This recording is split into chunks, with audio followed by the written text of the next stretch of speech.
Derrière les maladies, derrière beaucoup de maux, il y a des esprits impurs. C'est pourquoi pour guérir beaucoup de malades, Jésus chassait les démons. Les démons sont cachés derrière la plupart des maladies. Alléluia. Et la Bible dit que lorsqu'un esprit impur est sorti, il va chercher un endroit de repos. Donc les esprits impurs aiment se reposer. Donc si un démon demeure dans ta vie, c'est que il était au repos. Le démon de la pauvreté, le démon des maladies qui te fatiguent, c'est parce qu'il trouve du repos. Il dort, il se relaxe. Et qu'est-ce qui le repose? Ce sont les raisonnements, les forteresses. Est-ce qu'on est ensemble? La Bible dit, depuis le temps de Jean-Baptiste jusqu'à maintenant, le royaume des cieux est forcé. Ce sont les violents qui s'en emparent. Regarde, quand tu fais une dépression, quand tu es triste, il y a un démon de tristesse derrière cela. Et il est au repos parce que tu trouves raisonnable qu'il soit là. Et tu as dit, c'est normal. Avec ce qu'il m'a dit, j'ai raison d'être triste. Un esprit de tristesse entraîne un esprit de timidité. Un esprit de timidité paralyse tous tes dons, tout ton potentiel. L'apôtre Paul dit à Timothée, car Dieu ne nous a pas donné un esprit de timidité, mais un esprit de force. Tout ce qui n'est pas la force, toute personne qui manque de courage, qui manque d'audace, qui a des idées qui ne les exprime pas, qui a des dons qui ne les exprime pas, ça ne peut pas être une possession où les démons t'agitent, mais il y a un démon qui trouve du repos dans un système de pensée où tu justifies ton caractère timide. L'esprit de timidité est un esprit muet. Un esprit muet, quand le temps arrive de déclarer ce que tu vas déclarer, tu ne vas pas déclarer. Quand le temps arrive de parler la parole de la foi, tu ne parleras pas la parole de la foi. Tu seras toujours paralysé et il va t'empêcher de manifester les choses que Dieu t'a données. Est-ce qu'on est ensemble? Tu dois te révolter. Je suis en train de te dire que quand une maladie est dans ton corps, la Bible dit par ses meurtrissures nous avons été guéris. Tu ne dois pas donner du repos à la maladie en étant là, c'est ma maladie. Quand tu dis c'est ma maladie, ça veut dire quoi c'est ma maladie? Parce qu'il n'y a aucune maladie dans le Christ. Dieu ne tempère. Donc Dieu peut pas aider la maladie. Mais dès l'instant où tu finis par lui trouver une excuse, ça s'appelle un raisonnement. Un démon trouve du repos lorsqu'il arrive à exprimer sa nature sans que personne ne lui dise que c'est pas bon. Lorsqu'un homme est méchant et puis il estime qu'il a le droit d'être méchant, le démon trouve du repos parce qu'il est là pour être méchant. L'esprit de la calomnie trouve du repos chaque fois que tu es en train de commérer, de faire des commérages sur des personnes. Tu dois te révolter contre tout ce qui est contraire à la parole de Dieu. Alléluia. Le combat spirituel ne doit pas être fait selon la chair.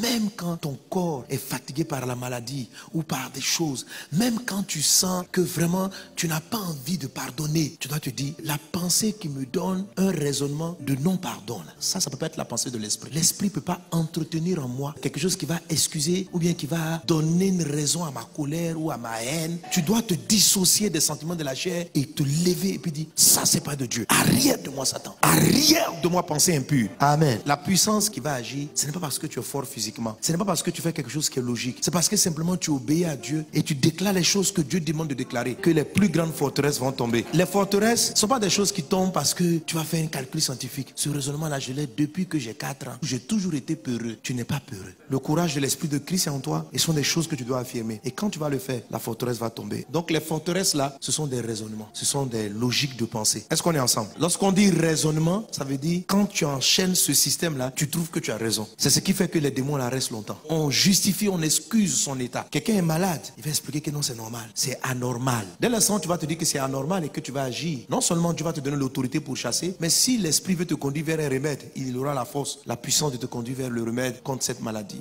Il y a des vérités que Dieu te donne, mais le raisonnement là t'empêche d'accepter cette vérité. La Bible dit, si tu te mets en colère, que ta colère ne dépasse pas le soir. Il y a beaucoup de gens qui ont dormi hier nuit avec une colère. Et il y a une raison que tu utilises pour justifier pourquoi tu as dormi avec la colère. Tu expliques d'une manière logique. Est-ce que tu sais que derrière cette raison se cache un autre démon qui n'a rien à voir avec ta colère? C'est celui-là qui fait que tu as mal aux yeux. Il est venu s'asseoir et il te donne des problèmes Dieu. Tant que tu vas continuer à dire que tu as raison de dormir avec ta colère, tu continueras d'avoir ces problèmes Dieu. Quand les forteresses sont assez hautes là, même quand on prie, tu tombes pas. Oui, sérieux. Il y a des gens qui sont, ils savent pas qu'il y a des démons. Ils savent pas que c'est les démons qui les mettent en retard. Ils savent pas que leurs affaires ne marchent pas parce que c'est un démon. Il y a un démon qui gâte tous tes produits. Tu as des belles idées. Il y a un démon de pauvreté qui te poursuit et il est caché derrière une raison. Ce sont tes paroles. Dieu dit change ton langage. Tu parles toujours très mal aux gens. C'est un démon de mal parler qui est derrière ta langue. Et quand tu dis mais pourquoi tu as parlé, tu donnes la raison. C'est parce que l'esprit est venu s'établir.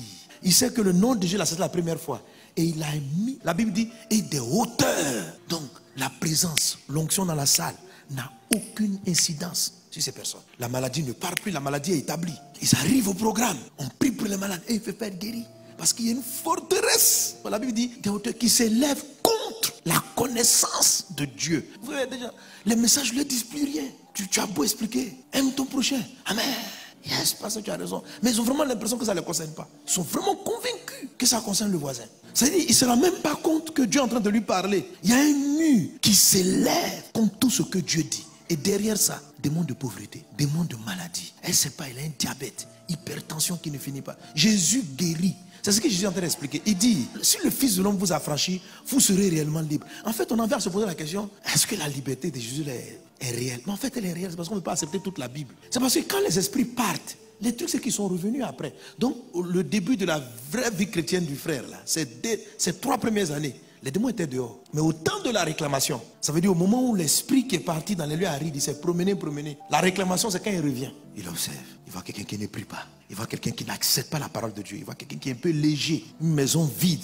Et puis elle est ornée. Il dit yes. Mais ce gars-là est dangereux. Toujours, il fréquente les églises. Il est toujours au nom de prière. Ça, je ne dois pas rentrer encore moi seul. Je vais faire un plan. Et il repart. Quand il trouve un démon de son même niveau, il dit non, pas toi. Un démon inférieur à lui, pas toi. Il va chercher le costaud. Il dit, toi là, tu as quoi? Moi, je m'appelle diabète degré temps. Toi, moi, c'est myopie. Et toi, je m'appelle pauvreté excessive, galère. Et toi, destruction d'entreprises et de projets. Et toi, jusqu'à 7. Les gars, venez. Et ils s'en vont. Et ils rentrent. Et ils s'installent dans une maison. Les murs de la maison, là, est ce que la Bible appelle les forteresses. C'est constitué de quoi? De raisonnement, d'explication, de justification de ce qu'on n'aurait pas dû justifier. Des murailles d'orgueil. De moi, ça fait 20 ans que je suis dans la chrétienté. C'est nous, on a bâti ici. Derrière ta raison, là, Satan domine ta vie. Est-ce que toi-même tu vois pas, quand tu fais le bilan de ta vie, est-ce que ça ressemble au travail de Jésus? Ça fait 10 ans que tu es dans l'église. Est-ce que tu ressembles à quelqu'un que Jésus visite? Quelle est cette vie-là? La Bible dit, vous reconnaîtrez un esprit à son fruit. Est-ce que le fruit, c'est-à-dire le résultat de ta vie, ressemble au travail du Christ? Tu dis que tu es dans une épreuve, tu es sûr. Alors, la révolte là, c'est nous révolter contre des systèmes de pensée qui justifient les mauvais fruits de nos vies, qui justifient nos colères, qui justifient pourquoi tu déprimes. Qu'est-ce que tu donnes comme raison valable à la pauvreté? Non, mes affaires ne marchent pas parce que mon papa ne m'a pas aidé, mon oncle. Tu es fâché contre ton oncle. C'est ça ta raison de pauvreté. Le démon est caché derrière ça. Que oui, j'avais commencé une affaire avec un tel et il m'a escroqué. Et depuis là, tu lui en veux. Donc cette raison-là, c'est suffisant. Et il se cache derrière en te faisant demeurer dans la pauvreté. Il faut continuer à raisonner. Tu dois être capable de dire non, ma vie ne dépend pas de ce monsieur. Ma vie dépend de Christ. Qu'il ait pris mon argent ou pas, j'ai fait une erreur. J'ai demandé à Dieu pardon, mais je dois avancer. Je refuse. Il faut que tu avances. Amen. Tes pensées ne sont pas les pensées de Dieu, mais celles des hommes. Autrement dit, Satan s'est caché derrière un raisonnement logique humain. Mais Jésus a détecté que derrière la logique de Pierre, qui est en train de lui dire, va pas à la croix, se trouve Satan. Mais lorsque Pierre a parlé, c'est pas qu'il est tombé comme ça agité. Et puis quand je lui ai dit arrière de moi Satan, Pierre n'est pas tombé. En fait, le diable et ses effets étaient cachés derrière une logique, derrière une manière d'analyser les choses. Comment vous distinguez qu'il y a un système de pensée qui n'est pas celui de Dieu? Comment on reconnaît un faux prophète ou un esprit? Par son fruit. C'est quoi le fruit de l'esprit? C'est la paix. Donc s'il y a un système de pensée qui crée en toi quelque chose qui trouble ta paix, c'est un démon. En tout cas, il y a un esprit qui te parle. C'est-à-dire, une fois que tu es là, et si ça t'arrive, attention, hein, la maladie là, le mal là, c'est à moi-même qui veut venir comme ça. Mais tu dois t'arrêter, et puis te tenir devant cette pensée-là, et puis crier comme Jésus. Pierre l'a pris en aparté. La Bible dit, Jésus s'est retourné, il a regardé le public, et puis il a tourné. Arrière de moi, Satan, sors de cet homme. Tu dois crier, tu dois être fâché. Quand tu entends ça, tais-toi.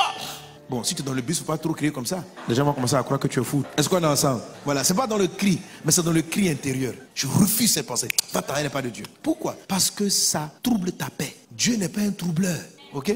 L'Esprit de Dieu, comment tu sais qu'il agit? Lorsqu'il parle, il y a la paix. Mais une voix qui va t'expliquer pourquoi ta vie est triste et malheureuse. Ce que tu entends, ce n'est pas toi. C'est le diable qui est en train de te parler. Donc quand un esprit vous parle, il résonne comme si c'était toi ta pensée. Tu entends un jeu, puis tu entends une voix qui dit intérieurement, je suis trop triste. Et pourquoi il m'a parlé comme ça? Voilà ce que tu entends. Mais ce que tu dis là, c'est pas toi. C'est l'esprit qui t'auto-suggère. Et il utilise la première personne comme je. Et comme tu entends ça dans ta tête, tu crois que c'est toi. Ce n'est pas toi. Toi, tu marches avec Jésus. Quand même quelqu'un t'a fait trop mal là, tu pardonnes. Donc la voix vient dire en toi, comment il peut se permettre de me parler comme ça? Ce n'est pas toi. Alléluia. Donc lorsque ces choses-là arrivent, la colère, ce n'est pas Dieu. Ce n'est ni toi. C'est un esprit. Pierre pensait que c'était sa pensée. Jésus dit, Pierre, je vais t'expliquer. Ce que tu viens de dire là, c'est un raisonnement humain derrière lequel est caché Satan. Toi, tu n'es pas nerveux, tu n'es pas coléreux. Dieu t'a créé doux.